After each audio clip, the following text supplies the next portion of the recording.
Estas aficionadas de profesión no se contentan siempre con su modesto papel y después de un periodo más o menos largo de trato con los artistas que frecuentan los museos, se deciden a perfeccionar sus conocimientos. Vedla marchar camino del Museo del Prado o la Academia de Bellas Artes con la caja en una mano y la sombrilla en la otra, erguido el busto, alta la cabeza. En cuanto a sus obras, no hay para qué ocuparnos de ellas. Mientras no traspasan el nivel de estudios, bocetos, tanteos y ensayos, nada significan fuera del círculo de la familia y los amigos. Y solo burlas y sonrisas logran de los inteligentes, que las califican de cosas de mujeres. Esto decía en 1892 el académico valenciano Augusto Dambila Aldero, en la Ilustración Artística, que fue uno de los semanarios de actualidad artística de la España del siglo XIX. Esto lo decía acerca de las que denominaba pintoras de afición.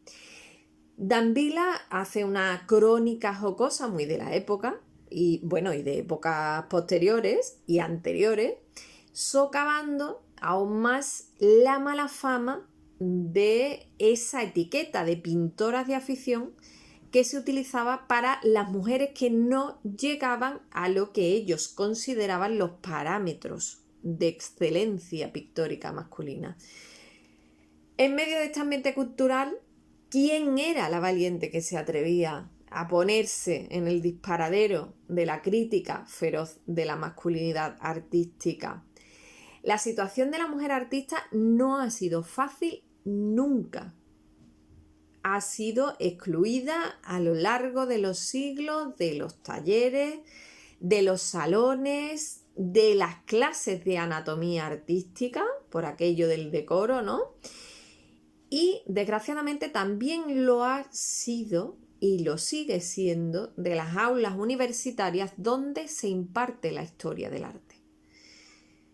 Puedo contar desde mi experiencia personal que en mi promoción, durante los 5 años de carrera de Historia del Arte, porque entonces era una licenciatura, solo dimos a 4 mujeres: Sofonis Vanguisola, Artemisia Gentileschi, Luisa Roldán y Frida Kahlo. Y Frida Kahlo después de un motín de la clase. Hoy, cuando se ha dado ya un relevo generacional en el profesorado, tampoco se refleja numéricamente el elevado número de mujeres que acabábamos la carrera en aquella época, ¿no? Hace ya 25 años, ¿no?, que yo salí de la carrera de Historia del Arte, ¿no? Mujeres que debían ser hoy en día las profesoras de la misma facultad. Pero aún son minoría y en los temarios tampoco se incluyen, como debieran, esa mayoría de olvidadas y de ausentes que quedaron atrás en los libros de historia del arte. El pasado día 10 de octubre de este mes tuvimos la suerte de hablar sobre nuestro programa In Ictu Oculi en el marco del segundo festival La Mujer en las Letras, que tuvo lugar en el Salón de Actos de la preciosa Facultad de Filosofía y Letras de la Universidad de Córdoba. Gracias desde aquí a María Piña por darnos la oportunidad de estar allí, y bajo el título de Nuevos medios para reivindicar a la mujer en la historia del arte, a través del podcast In Ictu Oculi, hablamos sobre cómo escribir una historia del arte más igualitaria, donde esas mujeres que fueron, y máxime por el esfuerzo que les supuso, ¿no?, emprender ese difícil camino, ese espinoso camino, ¿no?, no deben silenciarse, ¿no?, no deben omitirse por sistema de la historia del arte, deben ser incluidas. Como sabéis, la historia del arte es una rama dentro de lo que es la historia, ¿no? Y como ella pues ha adolecido de ciertos sesgos muy marcados, ¿no?, que poco a poco se van corrigiendo, como por ejemplo el sesgo del eurocentrismo, ¿no?, porque siempre hemos mirado al resto de culturas con ojos europeos, ¿no?, y por encima del hombro. Y pues también dentro del eurocentrismo ha habido sesgos que han hecho prevalecer y posicionar el arte de otras naciones más sobresalientes en la época en la que se fragua la historia del arte, que se fragua en el siglo XVIII con el señor Winkelmann, por encima, por ejemplo, del arte español, ¿no? Por esa leyenda negra, ¿no?, que han impuesto nuestros rivales históricos, como han sido Francia, Inglaterra, la propia Alemania, que es donde nace la historia del arte. Y bueno, también ese sesgo es el que hace que miremos con ojos actuales y leamos con ojos actuales obras como por ejemplo la de Garnelo, que ha sido hace unos días vandalizada en el Museo Naval de Madrid. Pues uno de esos sesgos ha sido el eliminar sistemáticamente del relato a las mujeres.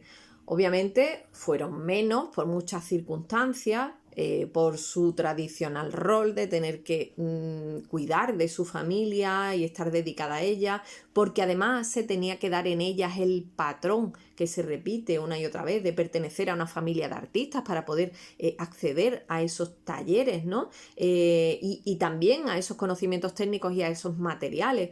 Y también porque se les escamoteaba, como hemos dicho, el acceso a ciertos conocimientos como el dibujo del natural en las incipientes académicas, por aquello, como hemos dicho, del decoro, ¿no?, que no podían ellas acceder a esas clases de modelo desnudo.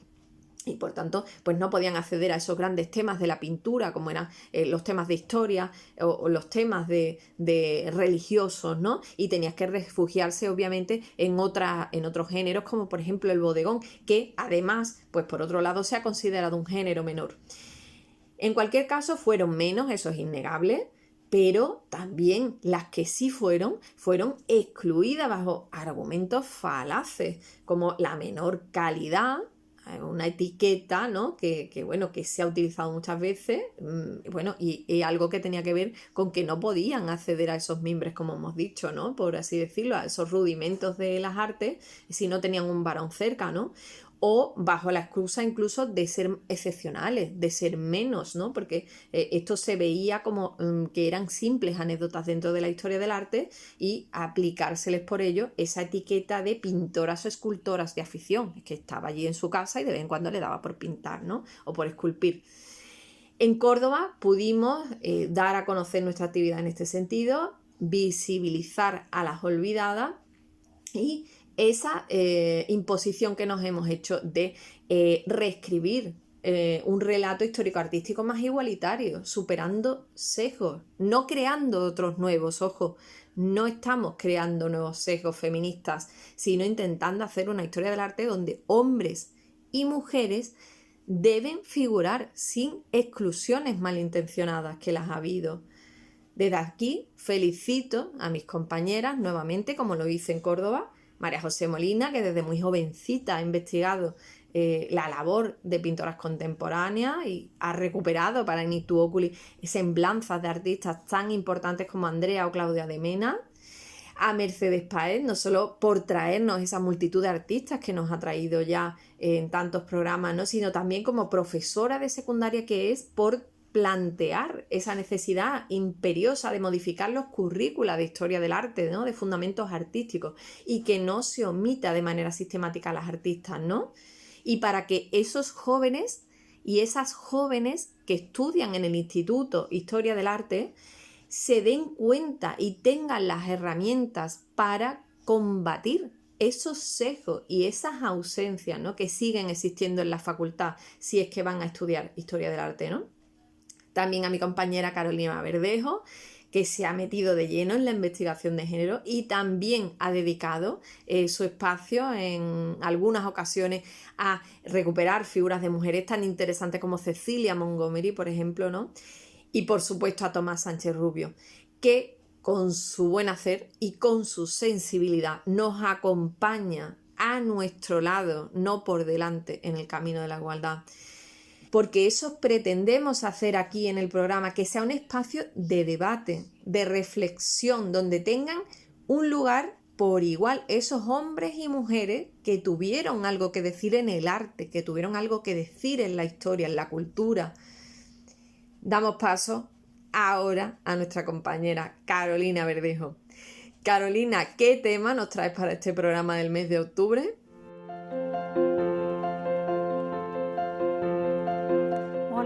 pues un cariñoso saludo a todas y a todos los que nos escucháis en este programa del mes de octubre. Hoy, en este nuevo programa, quiero referirme brevemente a una noticia de actualidad. Y no se trata del reciente e impactante robo que se ha cometido en el Museo del Louvre hace muy poquitos días. Nos vamos a referir, sin embargo, a un ámbito mucho más cercano, en concreto al cuadro del pintor barroco cordobés Antonio del Castillo y Saavedra, encontrado en un museo de nada más y nada menos que Finlandia. Por supuesto, este hecho ha sido mucho menos mediático que el robo de las joyas del Louvre, pero no por ello menos importante, por supuesto.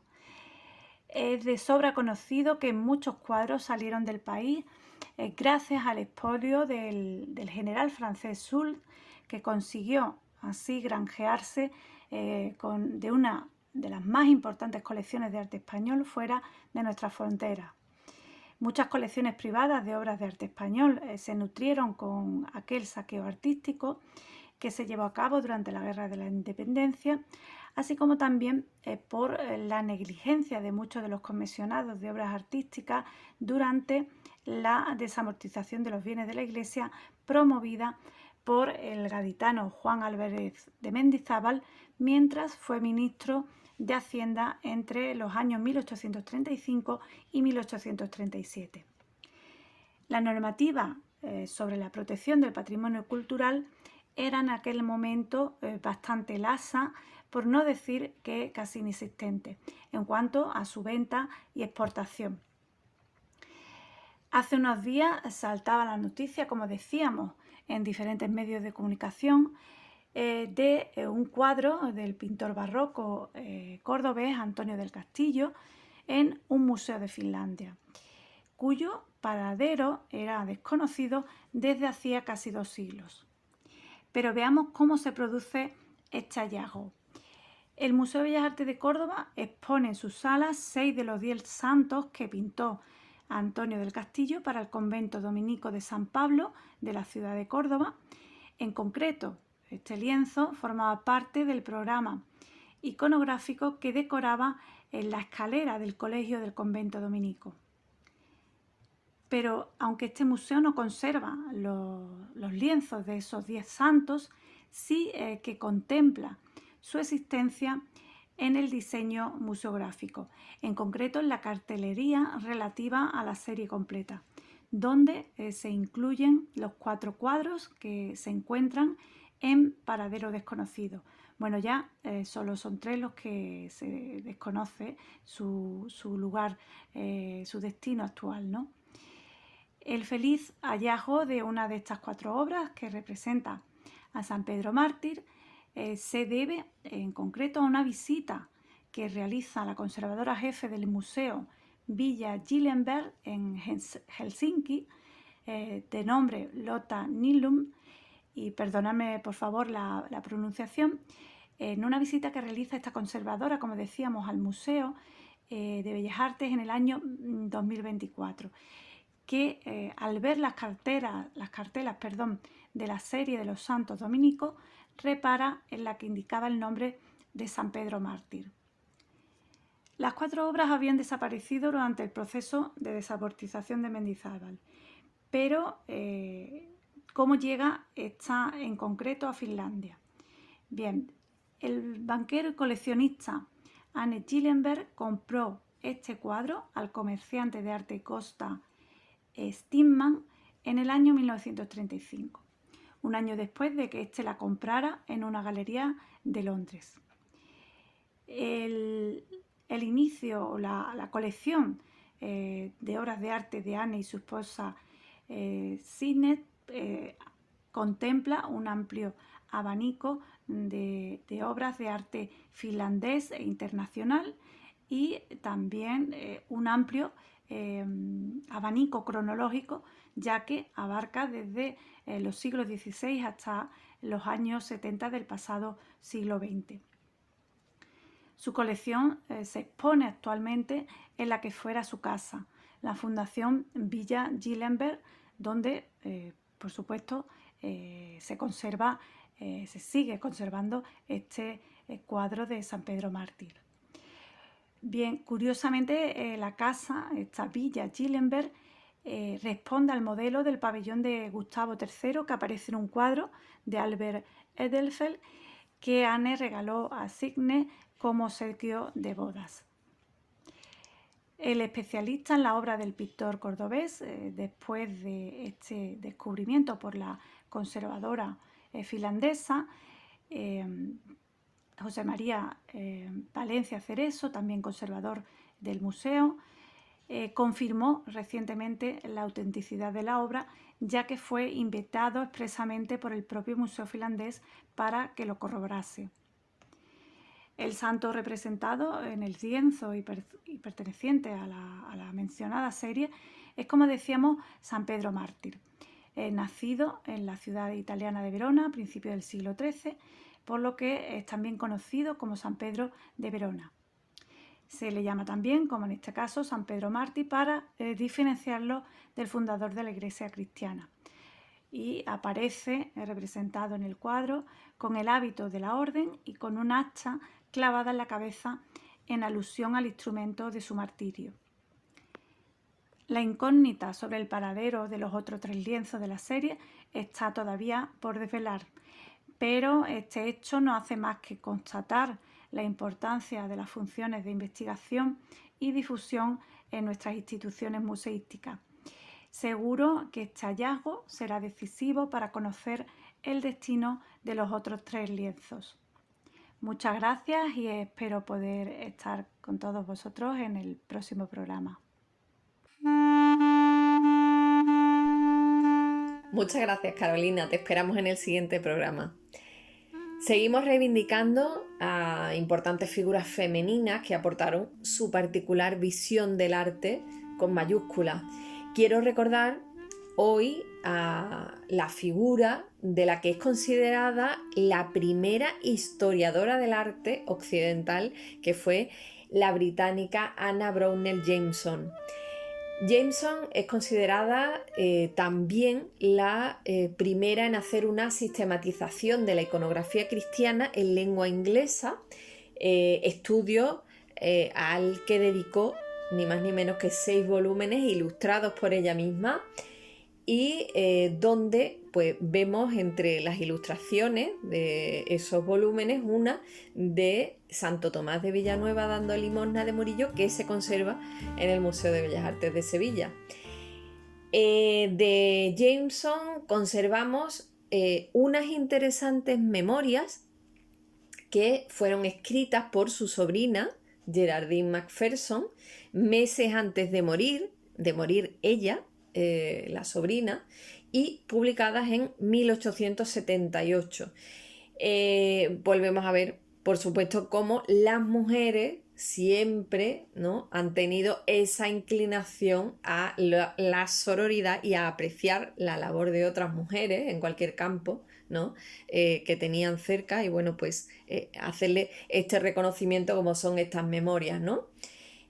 Por cierto, las memorias de Macpherson pues tienen además un segundo prólogo de la novelista Margaret Oliphant, historiadora como Anne Jameson, y reivindicada últimamente por sus relatos de fantasmas, donde pues en ese prólogo, en ese segundo prólogo, ¿no?, por así decirlo, pues hace en realidad un panegírico de la sobrina de Jameson, que como digo pues murió poco antes de ver publicada su obra y que había quedado viuda muy joven y se había visto obligada pues a trabajar como corresponsal, como profesora de inglés y otros oficios que le salieron para pues poder mantener a sus hijos, ¿no? Pero que quiso dejar acabadas esas memorias de su tía, que se convierten así en la primera biografía de esta historiadora del arte, escrita solamente 18 años después de fallecer Jameson, ¿no? Son muy bonitas las palabras con las que Geraldine define estas memorias, ¿no? Dice, este volumen no pretende mostrar más que el esbozo de una vida privada de los mayores consuelos de la existencia, pero sostenida por el trabajo, el esfuerzo y el amor de unas cuantas mujeres sencillas en su carrera de interminable esfuerzo, demasiado valientes para el descontento, demasiado ocupadas para el desaliento, con demasiado que hacer para que otros puedan dedicarse al egoísmo. Realmente me parecen unas palabras brillantes, ¿no? Y aplicables a muchas mujeres valientes, ¿no? Nacida Anne Brownell Murphy en 1794, Jameson sería por su matrimonio. Nace, como digo, en Dublín en 1794 y era la hija mayor de un pintor de miniaturas. Sus primeros años transcurren entre constantes traslados de vivienda y con la dispersión familiar más absoluta, las hermanas viviendo por un lado, ella con sus padres por otro, y en ese impasse pues el carácter de Ana, que era la mayor, pues se forja en el liderazgo, ¿no? Y también pues en una fértil imaginación que le llevó a urdir un plan muy curioso, ¿no? Para sanear la precaria situación económica que vivía su familia, que era el huir con sus 3 hermanas pequeñas a Bruselas para aprender a hacer encaje y aportar ese sustento a la casa, ¿no? También tuvo una gran voracidad por los libros, por aprender, y ello le lleva a tener nociones desde muy pequeñita de francés, de italiano y de español, y también a conocer los textos bíblicos desde muy niña. En 1820, con 16 años, es cuando conoce a Robert Jameson, pero un año más tarde de casarse, huye de él, yéndose como institutriz de una muchacha joven a Italia. En esos años de viaje, ¿no? Pues aprovecha para conocer toda Italia, parte de Francia, Alemania, y recorre pues los principales edificios y los principales museos de estos países, ¿no? En 1825 vuelve a Inglaterra, se casa con Jameson, de ahí que adquiera el apellido, pero el matrimonio pues tiene poco en común, ¿no? Y se rompe pocos años más tarde, en 1829. En la década de 1830 es cuando ella comenzará a escribir sobre literatura y sobre arquitectura. Y es entre 1829 y los primeros años de 1830 cuando comienza a viajar por su país favorito, que era Alemania. De 1842 es un libro curiosísimo, que es el libro de mano de las colecciones inglesas, que en su prefacio pues explica con qué utilidad se hizo. Que fue el servir de acompañante de los visitantes a las galerías públicas y privadas, y además que su formato pues no fatigara la vista mientras pues el lector se iba moviendo por estas galerías, ¿no? Por lo que los nombres de los autores y los títulos iban en grande y en negrita, mientras el resto de los textos pues iban en un mayor tamaño de letra, ¿no? De 1844 es Companion to the Most Celebrated Private Galleries of Art in London, un compendio de la historia de las colecciones de cuadros de Inglaterra, ¿no? Desde el Conde de Arundel hasta la fecha de ella, ¿no? Hasta 1844. En esta obra incluye interesantes capítulos como son, por ejemplo, el saqueo de Italia, España y los Países Bajos durante las últimas guerras, ¿no?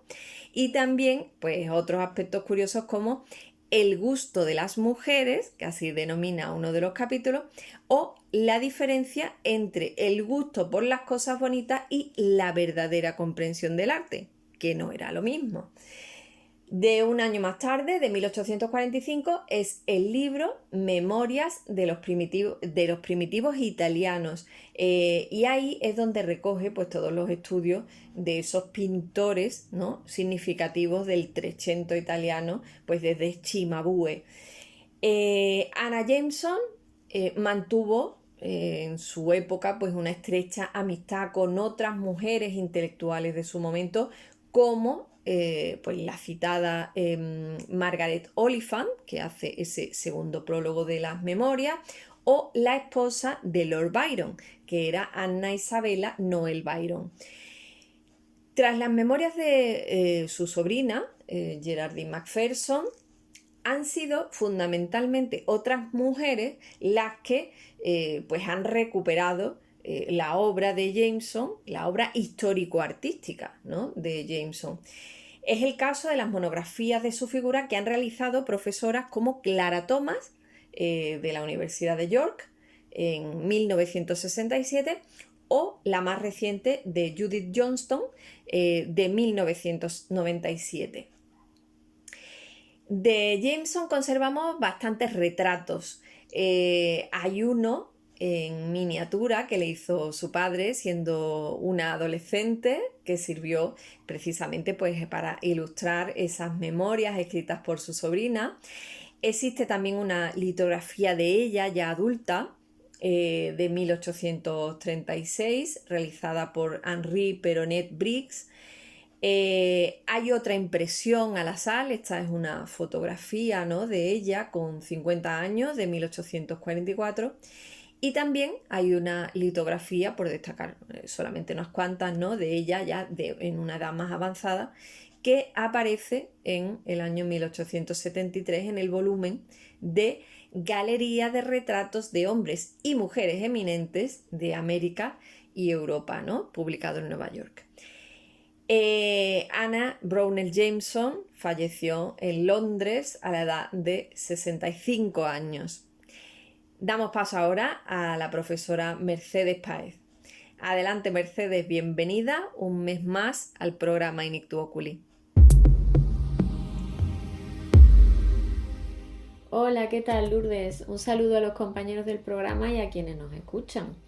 Pues, ¿qué os voy a contar? Pues veréis. Esto se me ocurrió en clase el otro día. Estaba yo explicando, hablando del concepto de arte a lo largo de la historia, de cuándo aparece el concepto de artista y más bien artista como hombre, porque el concepto de artista como mujer es bastante más reciente. El caso es que hablando de esto, pues me vino a la mente el ejemplo de Camille Claudel. Camille Claudel fue una escultora francesa nacida en 1864 y que falleció en muy tristes circunstancias, precisamente un mes de octubre, un 19 de octubre de 1943, hace 82 años. Según algunas fuentes bibliográficas, murió de desnutrición en un hospital francés sola, absolutamente sola, y fue enterrada en una fosa común sin que ningún familiar asistiera a su funeral. ¿Cómo se llega a esta triste circunstancia? Vamos a empezar por el principio. Se cuenta de ella que desde pequeña le gustaba jugar con barro, le gustaba modelar a aquellos que le rodeaban. Un poquito ya más mayorcita, pues fue admitida en la Escuela de Bellas Artes de Paul Dubois, precisamente en 1882, y al año la familia se desplaza a París en 1883 y entra en la Academia Colarossi para perfeccionar su técnica. Allí conoció a varios artistas del momento, entre ellos a Auguste Rodin, quien viendo su potencial pues acaba llevándosela a su taller. Estaba claro. En ese taller trabajó primero como modelo, que eso era típico de las mujeres que tenían contacto con el arte en épocas más antiguas, y luego como escultora. Y en esta segunda faceta es en la que tiene la posibilidad de participar en obras como, por ejemplo, la realización de algunas de las figuras de las conocidas puertas del infierno de Rodin. Los 24 años de diferencia entre ambos, Camille tenía 19 cuando Rodin tenía 43, ni el hecho de que Auguste Rodin tuviera oficialmente una pareja fuera un impedimento para que ambos mantuvieran una relación que acabaría rompiéndose y en la que la parte más fea, por así decirlo, se la llevó Camille Claudel. Pero vamos a centrarnos en la Camille Claudel artista, en su talento como escultora. Ese hoy en día innegable talento innato no era reconocido ni valorado en el taller de Rodin, así que al final ella tomó su propio camino. Camille se vio por fin liberada de aquello que tenía que hacer en el taller de Rodin y dicen que vivió una época de una gran productividad artística. Pero claro, se enfrentó a un enorme problema. ¿Os imagináis cuál? Pues el hecho de que los encargos no llegaban. ¿Por qué no llegaban los encargos? Cuando su nivel artístico era equiparable a otros artistas de su época, incluido Auguste Rodin. Como es lógico, esta situación le hace entrar en una fase de, digamos, bajón personal y emocional. Aquí es cuando determinadas fuentes dicen que se volvió loca y que comenzó a destruir martillo en mano su propia obra. Esto sucedió entre 1906 y 1910. Poco después muere su padre, el padre de Camille Claudel, fallece en 1913, y el hermano de ella, Paul Claudel, no tiene otra ocurrencia mejor que internar a esta maravillosa escultora en un psiquiátrico de París, desde donde fue trasladada a un manicomio en otro lugar, donde estuvo 30 años, hasta que murió absolutamente sola, como he dicho al principio. Cuentan que pidió salir para poder seguir creando, pero que nadie la escuchó, que nadie hizo nada para liberarla de ese encierro que sufrió hasta su triste fallecimiento. Bueno, ahora más bien habría que plantearse, o yo por lo menos me planteo, ¿realmente se volvió loca? ¿O más bien no entendieron su desesperación? Quienes se dedican a crear, quienes se dedican al arte, la mayoría de las veces vuelcan sobre su obra gran parte de sí mismos, de sus emociones, de sus inquietudes, de sus deseos más personales. Cuando a mi alumnado de bachillerato de artes le pregunto directamente, ¿qué es para ti el arte? Normalmente suelen decirme que es su forma de expresarse, que no saben expresarse de otra manera, que no saben explicar con palabras ciertas cosas y que necesitan crear para eso, para expresarse, para sacar lo que tienen dentro, para sacar esa tristeza que a veces tienen dentro o esa alegría que sienten otras veces. Si todo ese esfuerzo personal que realiza un artista cuando crea algo no es valorado como es debido, ¿qué creéis que se puede sentir en lo más profundo del ser? ¿Qué creéis que puede sentir esa persona? Pero con Camille Claudel ya no es solo el hecho de que hubiera volcado en su obra gran parte de su ser.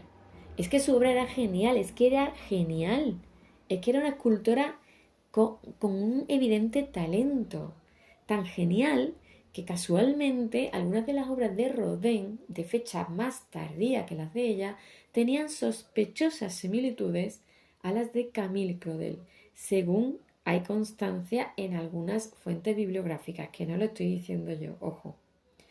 También podemos sumar a todo esto la decepción de haber sido pareja de Rodin, su maestro, durante un tiempo considerable, quizá con la esperanza de pasar a ser alguna vez su pareja oficial, pero con la decepción final de haberse quedado siendo la otra, como dice la copla. Sensación de haber sido utilizada, podría haberla tenido. Impotencia, seguro que sintió. Rabia, yo creo que por supuesto que sí. ¿Qué llegaría a sentir? No lo sé. Por otro lado, ¿por qué su obra no se vendía? Si era genial. ¿Os imagináis una respuesta? Su calidad era incontestable, su creatividad y su capacidad de innovación fuera de toda duda. ¿por qué no se vendían sus obras? ¿Acaso porque era mujer? Dejo ahí la pregunta, que yo creo que en mi boca es más retórica que otra cosa. Tras sufrir todos estos avatares y despropósitos, todas esas injusticias, ¿quién no entraría en un profundo estado de desesperación? ¿Me lo podéis decir? ¿Quién no la emprendería a martillazos incluso con su propia obra de pura rabia? ¿Realmente estaba loca? Quizá no. Yo tiendo a pensar que no, que quizás que tuvo la mala fortuna de estar rodeada por una serie de personas que solo la veían como una mujer y teniendo en cuenta el concepto de mujer que había en la época, que no es el de ahora. No la veían como una artista. Quizá hubo quien se aprovechó de su capacidad creativa para encontrar nuevos caminos de expresión artística. Quizá. Quizá a su lado solo hubo personas que no supieron, o más bien, no se molestaron en entenderla, en entender su situación, su profundo sufrimiento y la condenaron sin un juicio previo, sin siquiera escucharla, haciendo caso omiso a sus deseos de crear, a sus sueños, a sus inquietudes, a sus súplicas seguramente desgarradoras. Y ahora os planteo una cuestión para terminar. Si hubiera sido un hombre, ¿también lo hubieran tachado de loco? ¿O más bien hubieran dicho que era un genio creador? Con esa idea romántica de el genio loco, creador, fantástico y admirable. Reflexionen sobre eso, porque yo me lo planteo muchas veces. Espero que esta historia, más allá de entristeceros, os haya despertado la curiosidad de descubrir la maravillosa obra que nos ha llegado de Camille Claudel y de muchas artistas más. Por lo pronto, un saludo, un cordial saludo de mi parte y hasta la próxima. Muchas gracias, Mercedes. Dejamos en el aire esas preguntas que planteabas acerca de Camille Claudel y de la valoración que hicieron sus contemporáneos, ¿no? de su obra. Por supuesto, creo, como tú, que se responden por sí solas. Muchas gracias, compañera. Te esperamos en el siguiente programa. Damos paso ahora seguidamente a la conservadora e investigadora María José Molina. Adelante, María José, bienvenida a este nuevo programa. Un abrazo, Lourdes. Regresamos otro mes más. Yo, como siempre, encantada de que llegue este momento y muy agradecida de participar en el programa. Feliz de hablarles de un tema que a mí me parece fascinante. Hoy volvemos a centrarnos en la aportación que han tenido las mujeres en la historia del arte y en concreto les hablo de la primera fotógrafa profesional en España, la almeriense afincada en Jaén, Amalia López Cabrera. Ella fue la primera mujer que tuvo estudio fotográfico propio en España. Bueno, de la vida de esta fotógrafa y de su trayectoria profesional tengo que decirles, antes de continuar, que a día de hoy prácticamente toda la información que manejamos va a ser gracias a la investigación de la profesora de la Universidad Complutense de Madrid, doña Antonia Salvador Benítez. Ella es doctora en documentación, profesora titular de la Facultad de Ciencias de la Documentación de la Universidad Complutense de Madrid, y ella ha sido quien en el año 2021, a través de un serio trabajo de investigación, ha conseguido esclarecer la biografía de esta fotógrafa, pionera en nuestro país, una biografía bastante difusa, todo hay que decirlo, hasta el momento de la investigación de Salvador. De hecho, todavía hay muchos datos que desconocemos de la vida de la fotógrafa, pero gracias a la investigación de Antonia Salvador Benítez, hemos conocido bastante de la trayectoria de la fotógrafa tanto en la ciudad de Jaén, como en Madrid. Salvador ha aportado, por ejemplo, datos muy interesantes que no se conocían sobre la etapa madrileña de esta fotógrafa, porque, como les decía, aunque nació en Almería, Amalia López Cabrera trabajó sobre todo en Jaén, donde regentó su propio gabinete fotográfico entre 1860 y 1868. y a partir del año 68 hay que situarla en Madrid, hasta donde se trasladó con su familia y donde vivió hasta su muerte en el año 1895. Bueno, ¿y cómo una almeriense termina en Jaén y termina convirtiéndose en una pionera en esto de la fotografía? Pues muy bien. La profesora Antonia Salvador nos lo cuenta en su artículo Entre la fotografía y la imprenta, tras las huellas de Amalia López Cabrera y su gabinete fotográfico. Un artículo que está publicado, de hecho, en la revista Documentación de las Ciencias de la Información de la Universidad Complutense de Madrid, y donde nos relata cómo Amalia López Cabrera nació un 30 de julio de 1831 en Almería. Nos cuenta que de estos primeros años no se tienen datos y que directamente hay que situarla ya en Jaén con 27 años, donde se casó en 1858 con el impresor, editor y tipógrafo jiennense Francisco López Vizcaíno. Bueno, este señor fue una destacada figura del Jaén del siglo XIX, dueño de una conocida imprenta, para más señas era un señor viudo con 3 hijos pequeños, y se desconoce cuántos años llevaba Amalia en Jaén. No sabemos si los motivos de su traslado a la ciudad fueron ocasionados por el matrimonio con Vizcaíno o si ya se encontraba en la ciudad, cuando a los 27 años contrae matrimonio con el tipógrafo. Y como nos relata también Antonia Salvador, desconocemos el grado de implicación que tuvo Amalia en el negocio familiar. Pero bueno, esto ya lo hemos hablado en alguna ocasión en otras ediciones del programa. No es nada extraño, ya que, como sabemos, estamos hablando de una época en que, como siempre digo, las mujeres trabajaban a la sombra del hombre. Por tanto, que no haya evidencias documentales de la participación de Amalia en la empresa familiar no significa que no la tuviera. Este punto nos lo explicaba claramente la profesora Antonia Salvador cuando, y leo textualmente, nos dice: en el siglo XIX, los establecimientos y negocios quedaban generalmente bajo la titularidad del varón, con independencia de que la mujer realizara actividades en los mismos, incluso de cara al público. Por tanto, para Salvador es más que verosímil tanto que a Amalia la tradición impresora le viniera de familia, como también la posibilidad de que fuese una activa colaboradora en la empresa familiar. No es de extrañar, ya que, como explica Salvador, y vuelvo a leer textualmente, los oficios relacionados con la edición, producción y comercio del libro se inscribían entre los de tipo artesanal y comercial, que requerían necesariamente de la colaboración de toda la familia para su buen funcionamiento en la práctica cotidiana. Y esto recuerden que ya lo hemos visto en otras ediciones del programa. Por ejemplo, ¿recuerdan cuando hablábamos de la grabadora Anna Heyland, que a la muerte del padre se hacía cargo del taller familiar?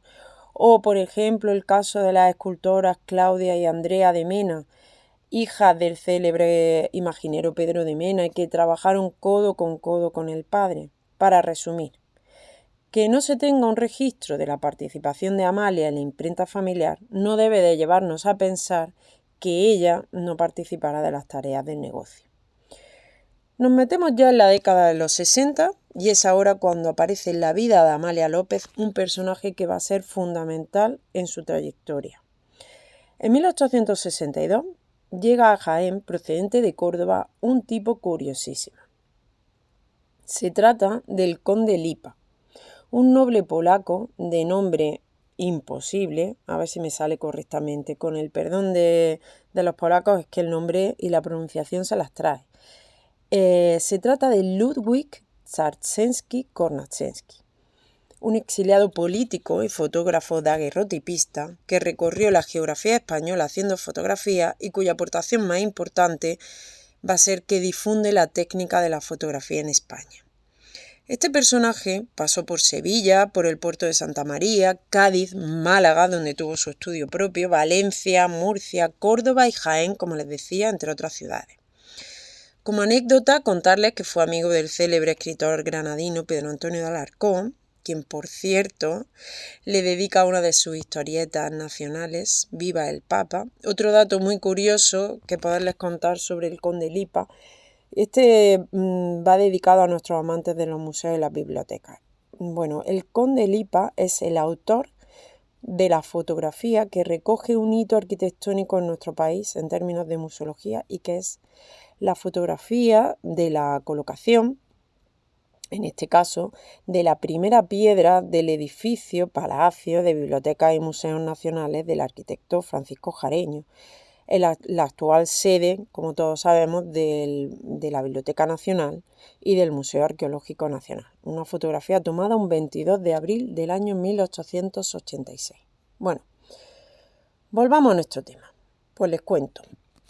Lipa debió de ser un tipo bastante inquieto, y prueba de ello es un documento que, por cierto, ha sacado a la luz hace muy poquito el Archivo Histórico Provincial de Cádiz.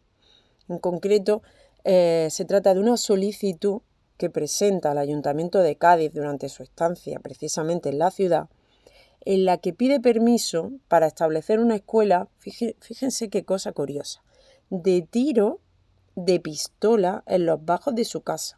Una escuela, de armas y tiro de pistola. Vamos, un tipo curiosísimo. Todo un personaje.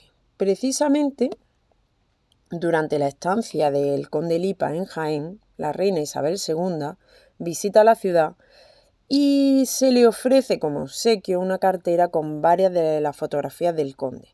Una serie de fotografías con hitos importantes de la ciudad. Se entiende que ese regalo se vio recompensado posteriormente, ya que a partir de ese momento Lipa comienza a hacer uso del título de fotógrafo de cámara de Isabel II.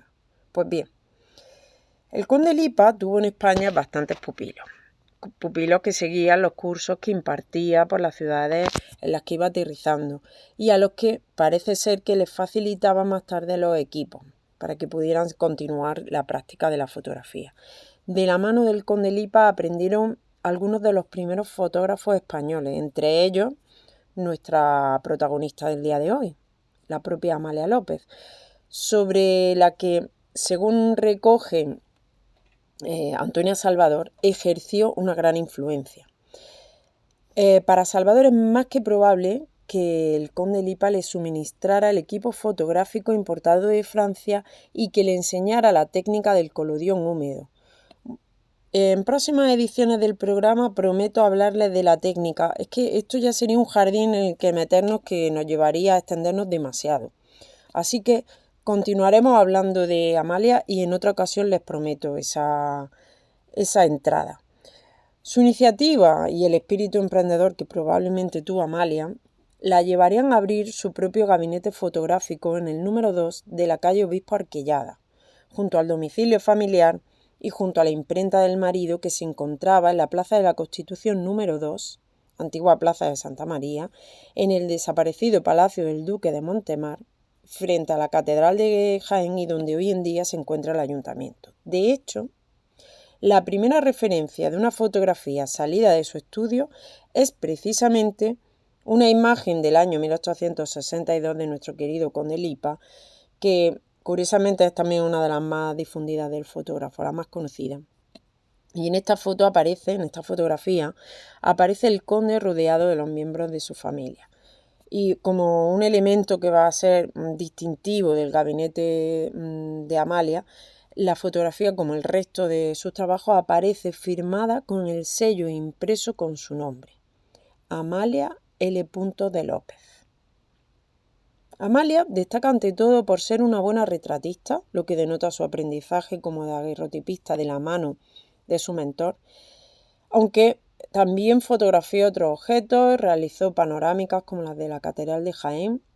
Hay que decir que no se conservan lamentablemente muchas fotografías del estudio de Amalia. El Instituto de Estudios Jiennenses y el Centro Andaluz de la Fotografía tienen entre sus colecciones, conservan algunos ejemplos y les animo a visitarlos. Pueden conocerlos en internet. Una simple búsqueda en Google los pueden localizar.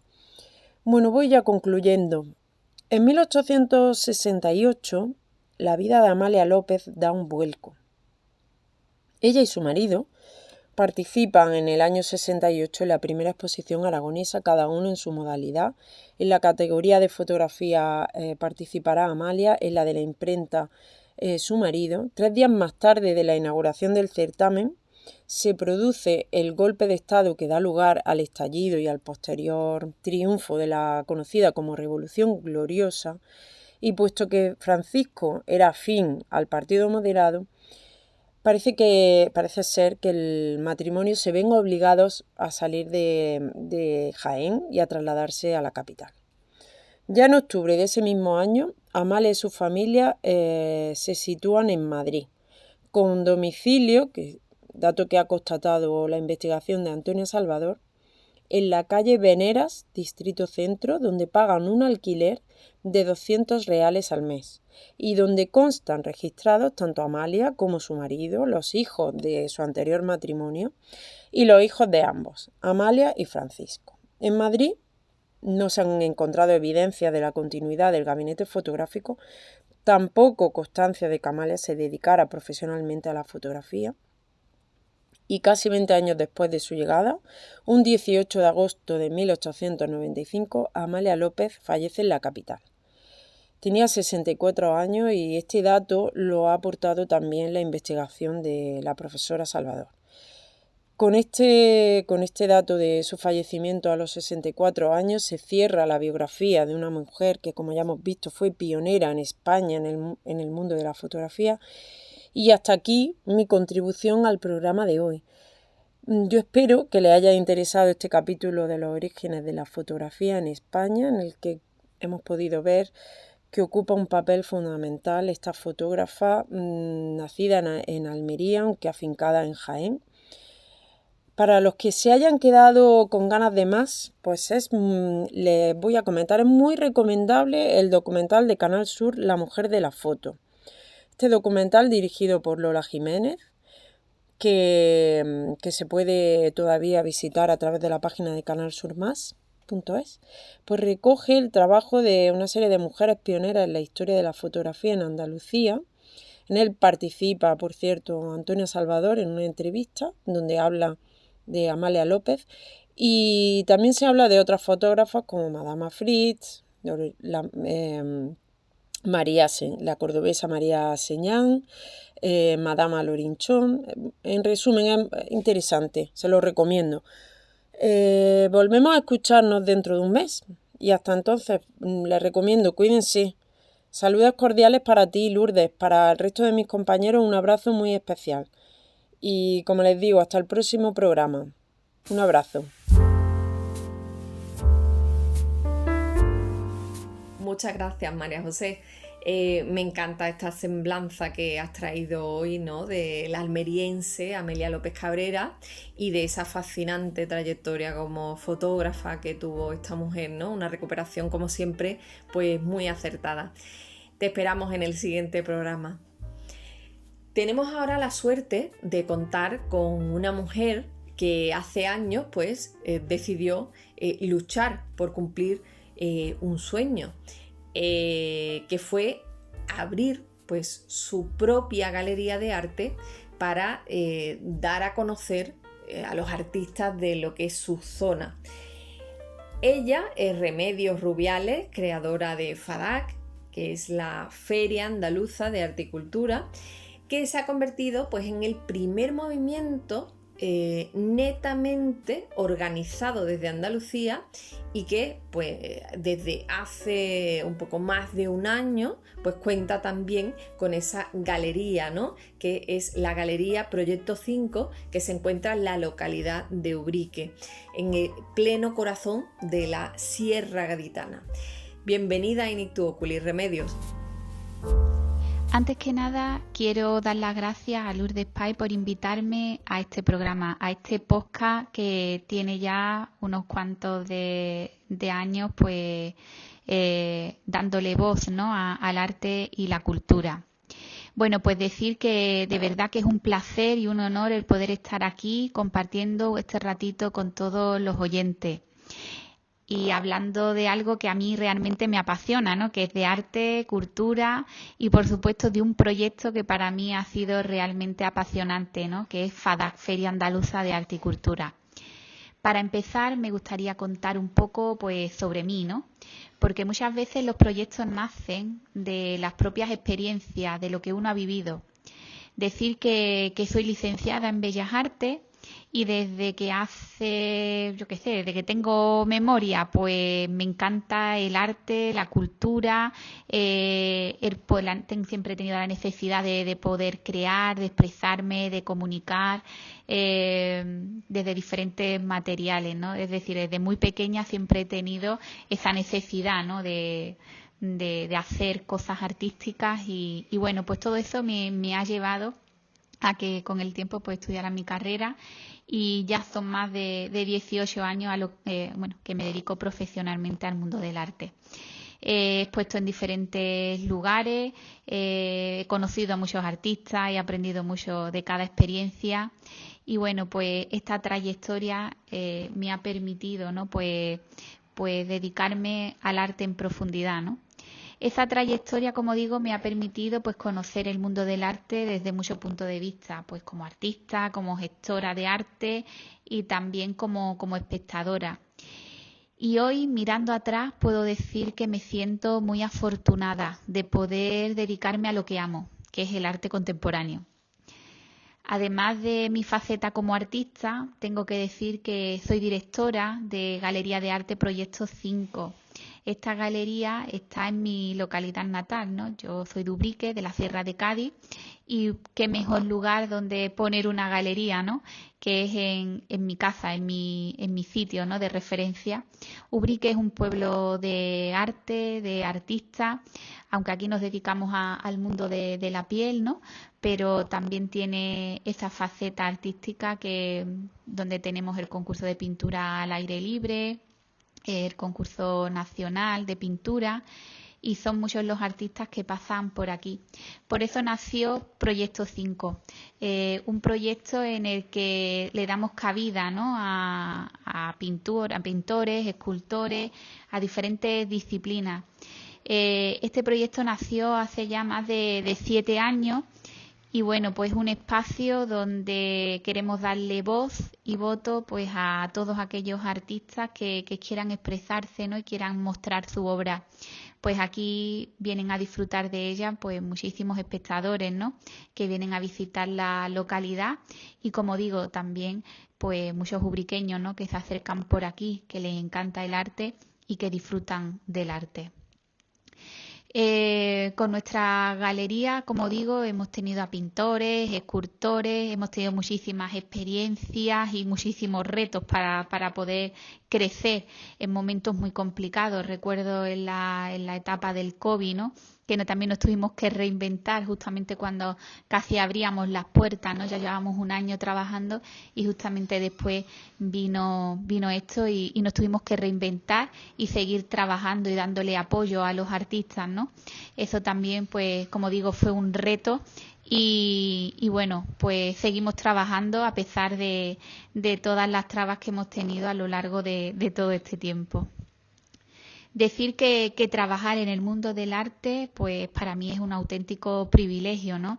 El arte contemporáneo, como podéis comprobar, pues me encanta. Me parece que es un lenguaje libre, valiente y profundamente pues humano. El arte contemporáneo nos habla de quiénes somos hoy, de nuestras inquietudes, de nuestras luchas, de nuestras contradicciones. Yo creo que el arte contemporáneo para mí es algo pues que llevo en mi día a día, ¿no? Y decir que ser mujer, artista, galerista y por supuesto también directora de esta gran feria de FADAC me ha permitido conocer el arte pues desde sus entrañas, ¿no? Desde la parte más bonita, inspiradora y creativa, pero también su lado más complicado, el esfuerzo constante, la incertidumbre, momentos muy complicados, ¿no? Pero que afortunadamente puedo decir que sigo aquí trabajando y que sigo luchando para poder hacer lo que me gusta, que es el arte, ¿no? Y precisamente en esa lucha de esta necesidad de hacer algo más, nació FADAC. Un día me di cuenta de algo que creo que muchos artistas andaluces compartimos, que a menudo tenemos que salir fuera de Andalucía para poder mostrar nuestro trabajo, para poder encontrar oportunidades, reconocimiento. Eso me hizo reflexionar mucho y pensé que por qué no crear aquí una plataforma en el sur donde podamos exponer, compartir, dar visibilidad al arte que se hace en Andalucía. Y bueno, pues de ahí surge FADAC, Feria Andaluza de Arte y Cultura. Fue sin duda un proyecto muy arriesgado, pero que también estuvo lleno de amor, de ilusión, de esperanza, un trabajo soñado en el que empeñé pues todo lo que soy. Cada minuto, cada idea, cada contacto y como digo, pues muchísimo esfuerzo, trabajo y dedicación. Y lo más bonito es que ese sueño se hizo realidad. En abril de 2023, gracias a la financiación privada, conseguimos celebrar la primera feria, la primera edición de FADAC en el Palacio de Exposiciones y Congresos de Sevilla, en FIBE. Fue una experiencia increíble. En menos de 3 meses logramos reunir a pintores, escultores, galerías, fundaciones, universidades y también a muchísimas personas, ¿no?, amantes del mundo del arte.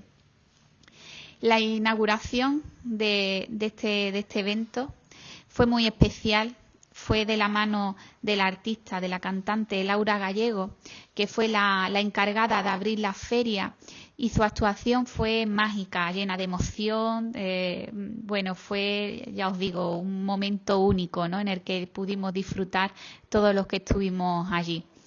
Durante 4 días FADAC se convirtió pues en un lugar donde hubo conferencias, charlas, talleres, etcétera, ¿no? Os puedo decir que hubo conferencias sobre restauración de obras de arte, charlas de arte culinario andaluz, gran variedad de actuaciones en vivo. Fue una experiencia única.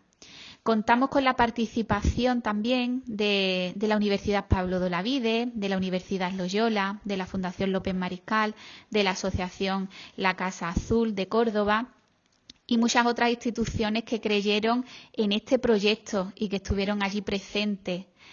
Decir, ¿no?, que FADAC fue una feria en la que participó gente de diferentes disciplinas artísticas, y lo más gratificante pues al final fue el que disfrutamos todos, hicimos muchas sinergias entre unos y otros.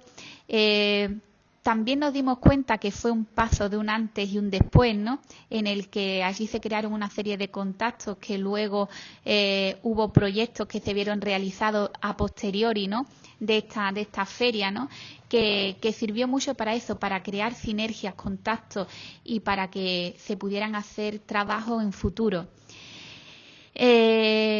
Decir que FADAC no es solo una feria, sino que es una declaración de intenciones, una forma de decir que Andalucía tiene talento, tiene creatividad y tiene voz propia.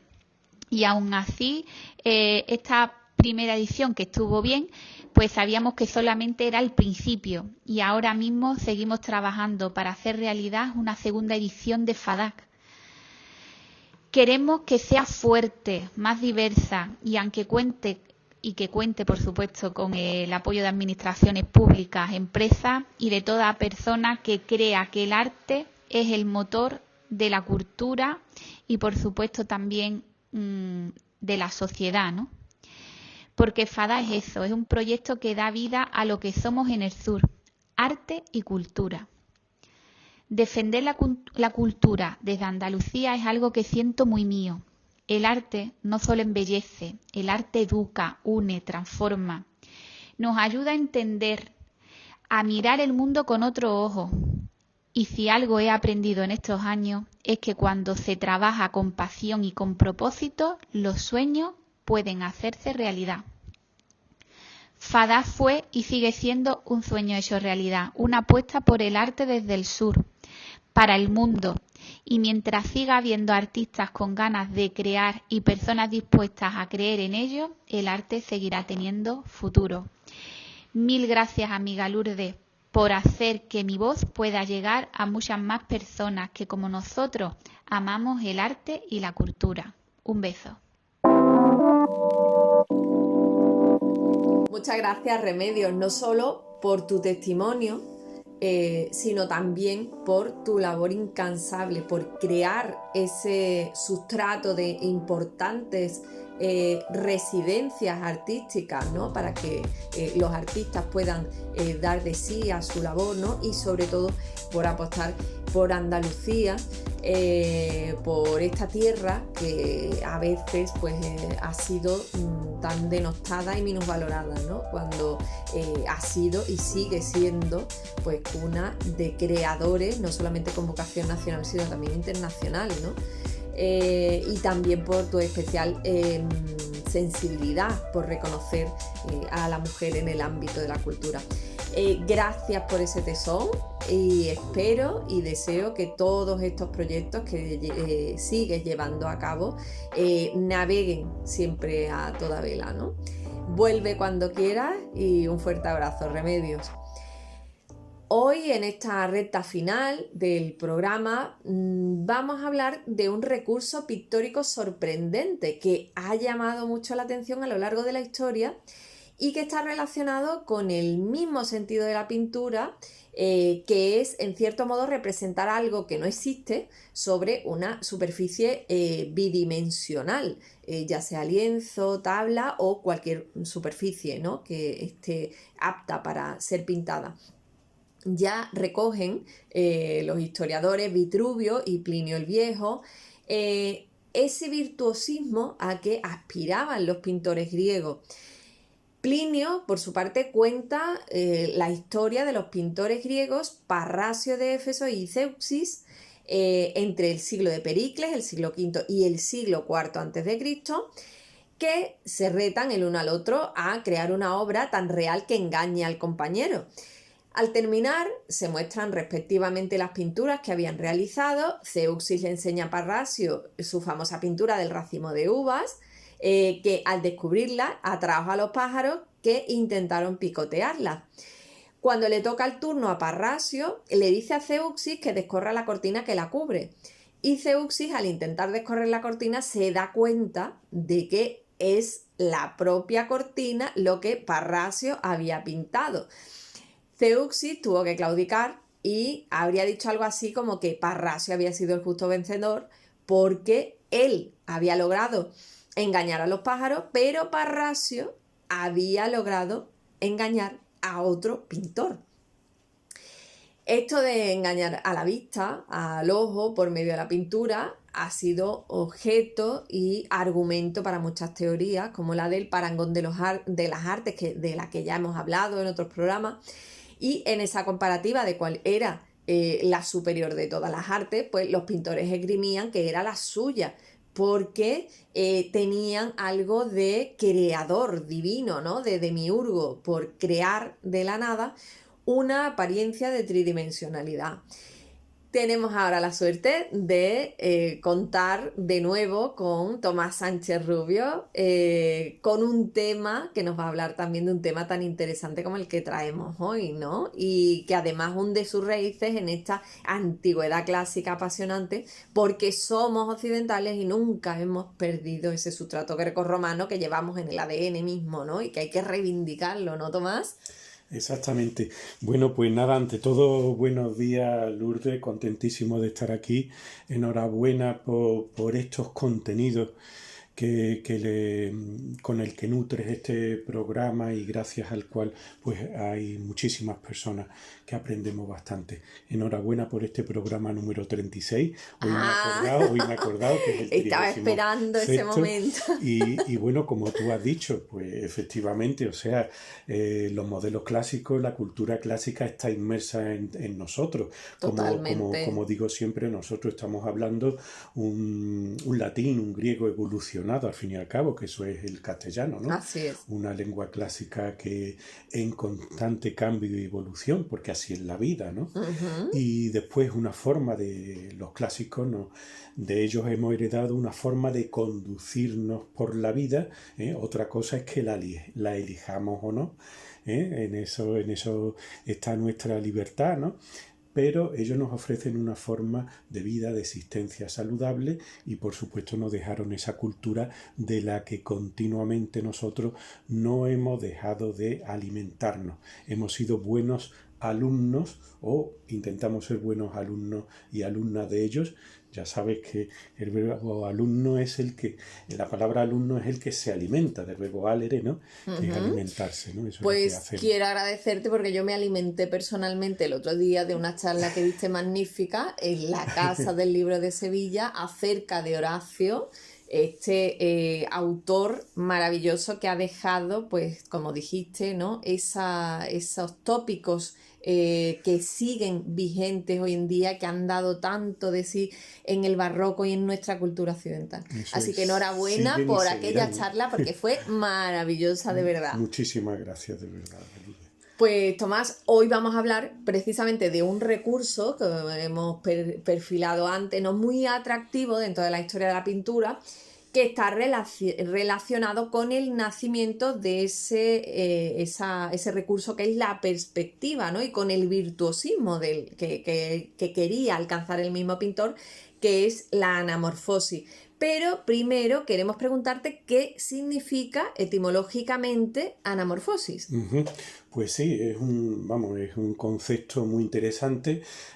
Tú has hablado de los autores clásicos que ya, pues, digamos que la utilizaban o ya contaban de qué trataba, ¿no? Aunque no le dieron nombre. Por ejemplo, ya después en el 400 Piero de la Francesca, ¿no?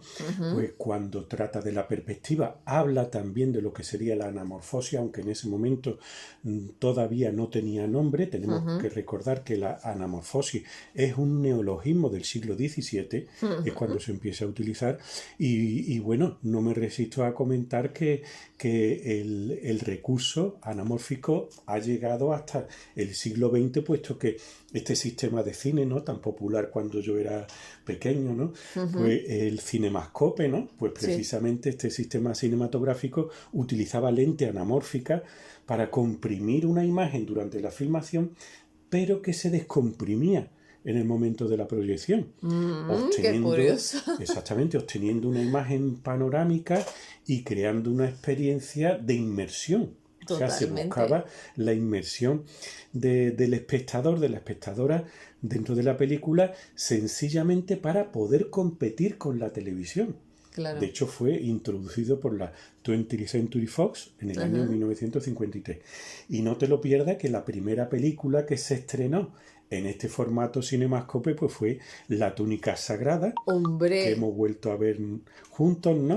Con, en fin, Víctor Mature, Richard Barton, Jan Simmons, o sea, una maravilla, ¿no? Dirigida por Henry Koster.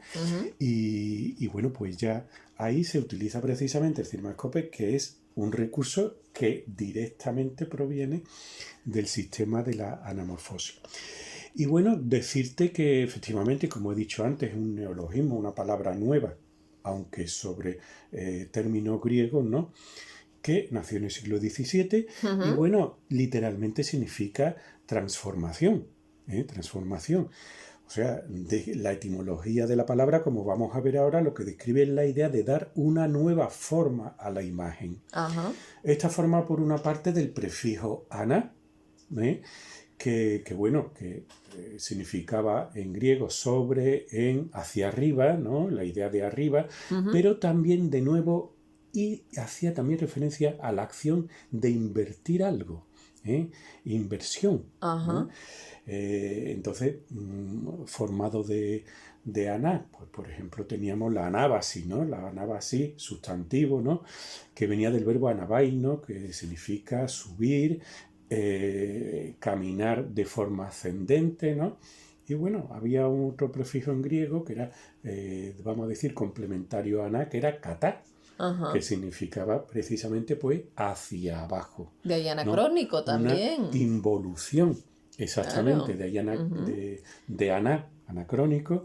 Y de cata, por ejemplo, tenemos catalepsia. ¿Qué es catalepsia? Pues el sueño de abajo, o sea, el sueño profundo. Eso es Ujú. lo que significaba catalepsia.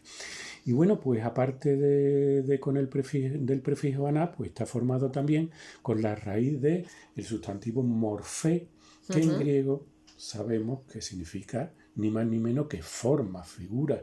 De ahí viene la morfología. La morfología de algo es su apariencia externa.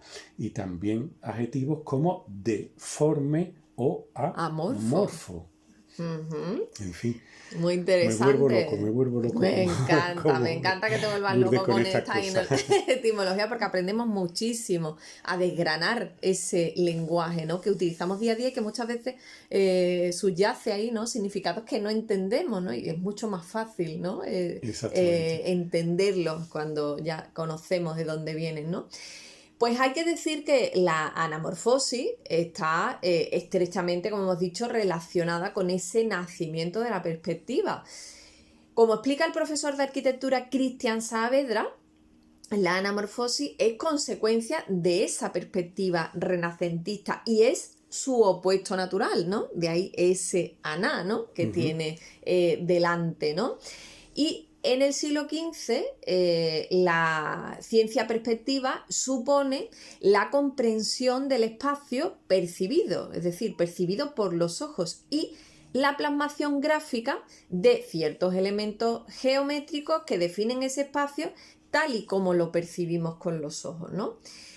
De la alteración, de la deformación de esa representación real y gráfica, surge la anamorfosis, que es lo que ha dicho Tomás, ¿no? De esto de invertir, ¿no? La forma correcta, ¿no? De esta representación gráfica.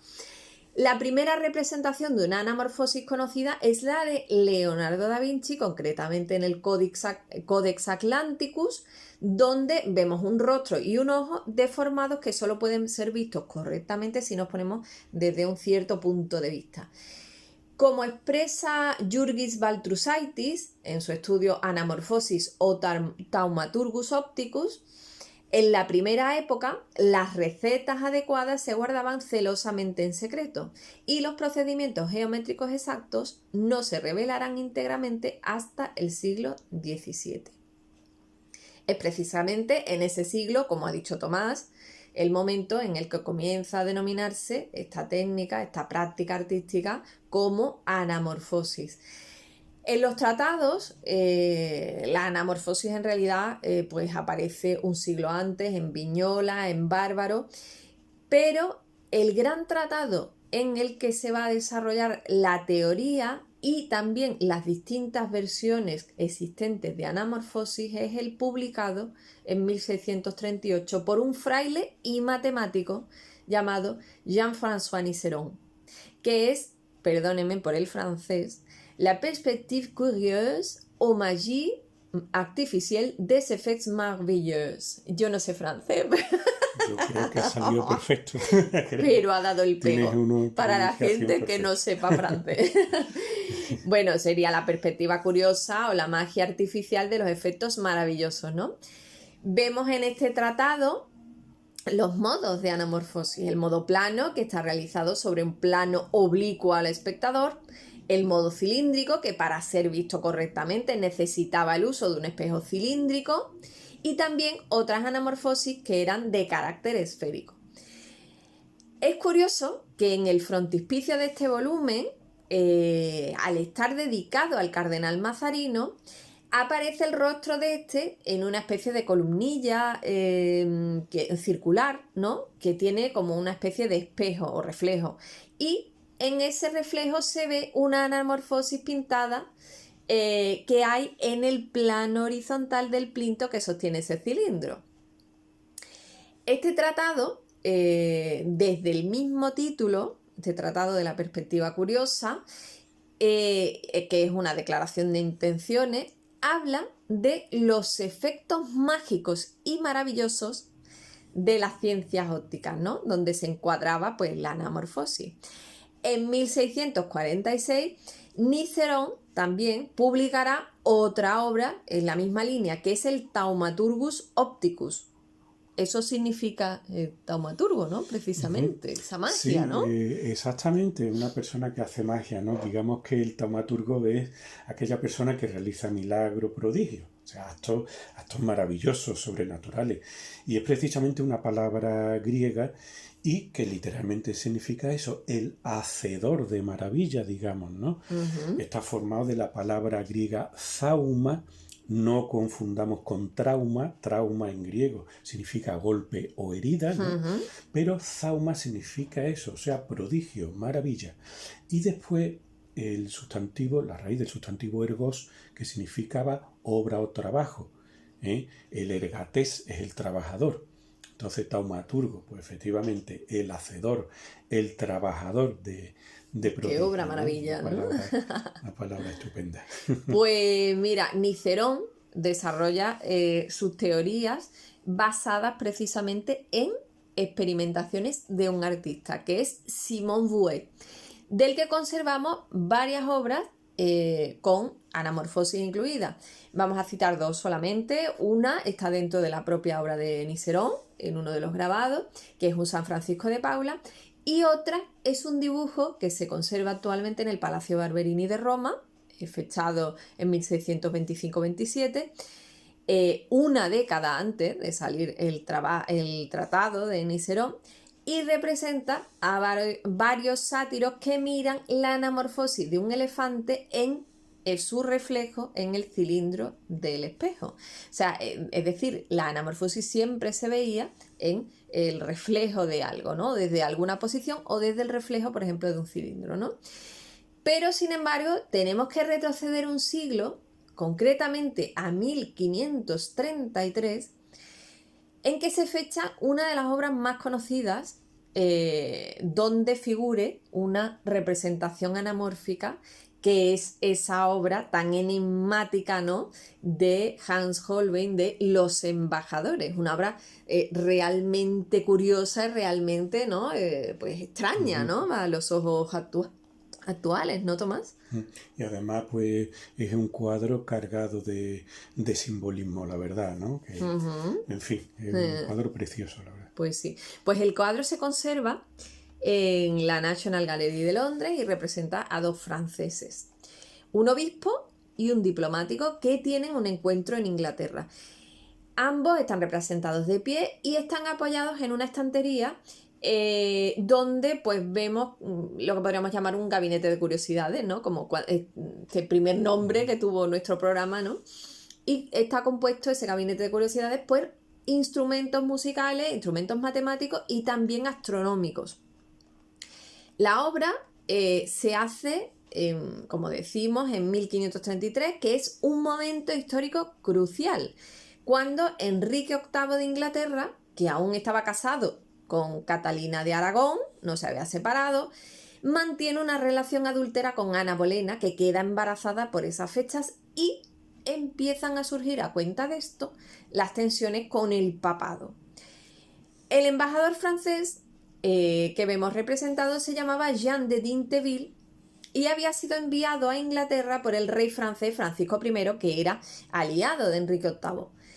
El otro personaje es el obispo Georges de Selve, que era un férreo defensor de la unidad de la Iglesia Católica. Ambos se encuentran en Inglaterra por algún motivo que hoy desconocemos, pero acaban haciéndose retratar por Hans Holbein, que era pintor de la corte. Pero lo más interesante para nuestra historia de la anamorfosis es que a los pies de ambos una calavera deformada pues representa, ¿no?, la presencia de la muerte. También hay que tener en cuenta que el laúd que aparece representado entre los instrumentos tiene una cuerda rota, que también, ¿no?, revela metafóricamente esa presencia del fin de la existencia, ¿no? Las representaciones de este cuadro, las interpretaciones de este cuadro han sido múltiples, pero quizá la más plausible sea que la calavera pues es símbolo de la presencia de la muerte, indudablemente, ¿no? Pero está deformada porque solo aquellos iniciados en las ciencias y conocedores de la existencia de la anamorfosis podrían verla correctamente. Sería, por tanto, un símbolo de la falsa apariencia de las cosas y de lo efímero que se esconde tras todos esos oropeles de la existencia humana, ¿no? Pero la anamorfosis no ha dejado de utilizarse en el arte a lo largo de los siglos y, tenemos a alguien muy cercano que todavía vive, que desde la década de los años 70 del siglo XX, que es el artista suizo afincado en París, Felice Varini, pues la practica y ha utilizado la anamorfosis fundamentalmente en espacios arquitectónicos. Sus obras están compuestas por geometrías realizadas con colores saturados, que pues materializa con cintas adhesivas que él va pegando en las superficies arquitectónicas, y esas superficies arquitectónicas y esas formas cobran apariencia bidimensional a la vista. Es un engaño realmente, ¿no? Porque cuando el espectador se coloca en un punto exacto, ve esas anamorfosis realmente alineadas y parecen como elementos geométricos perfectamente sobre una superficie bidimensional cuando están arrojadas sobre una arquitectura, ¿no? También podemos citar el arte callejero con tiza, por ejemplo, de Julian Weber, que plasma auténticas anamorfosis asombrosas, muchas de ellas las podemos ver en su propia web, y que plasma, como decíamos, en las aceras de la calle, ¿no? Pues no quisiera terminar este programa hoy, y más teniendo aquí presente a un docente vocacional, sin tener un sentido recuerdo a Sandra Peña, una chiquilla de 14 años que hace unos días se ha quitado la vida a causa del acoso escolar. Y no es justo. Por muchos motivos, esta noticia nos ha dolido en el alma a las personas que amamos la vida y que aspiramos cada día a ser buenos con el prójimo, ¿no? Tomás. Hombre, pues fíjate qué te puedo decir. Ante todo, pues un recuerdo y un abrazo muy fuerte a su familia, a sus personas cercanas. O sea, que esta chica Sandra Peña, cuyo nombre no debemos olvidar, pues que se haya perdido esa vida que tenía por delante, ¿no? Pues la verdad es algo, es un dolor insoportable. Un dolor insoportable para su familia, para sus amigos, y debiera hacernos reflexionar. Pues sí. Y pensar que es un tema de educación y responsabilidad, no solo, por supuesto, en el centro, en su centro de estudio, que debía haber seguido las pautas de este protocolo de acoso, que verdaderamente existe y está para que sea aplicado, pues sino también es un problema de educación y responsabilidad en casa. Tenemos que decirle a nuestros hijos, a nuestras hijas: oye, hijo, hija, puedes llegar a ser alguien maravilloso, pero ahora mismo tienes que seguir unas normas de convivencia y de respeto para llegar a ser una buena persona. Pues sí. Y que estos episodios de matonismo, porque muchas veces nos encontramos que los matones, las matonas, pues lo siguen siendo de mayor, sencillamente. Aquellas personas tóxicas que lo que hacen es envenenar el ambiente, criticar a los demás, ejercer su violencia por encima de los otros, ¿no? Sobre los otros. Hombre, pues no. Esto tenemos que ser padres y madres y familiares y amigos responsables. Pues sí. Y decirle a los hijos y a las hijas lo que hay, lo que deben hacer. Por supuesto, escucharlo, indudablemente, pero también marcarle unas normas. Oye, hijo, este compañero, esta compañera tuya no son inferiores a ti. Quizá el inferior seas tú. Pues sí. Y ya se desarrollará tu personalidad a lo largo de la vida. Pero ante todo aprende a ser una buena persona. Caso tristísimo, ¿verdad? Pues sí, hay cosas por las que no podemos callar y que no vale mirar hacia otro lado, y hay que decirlo alto y claro, como tú lo has dicho, Tomás.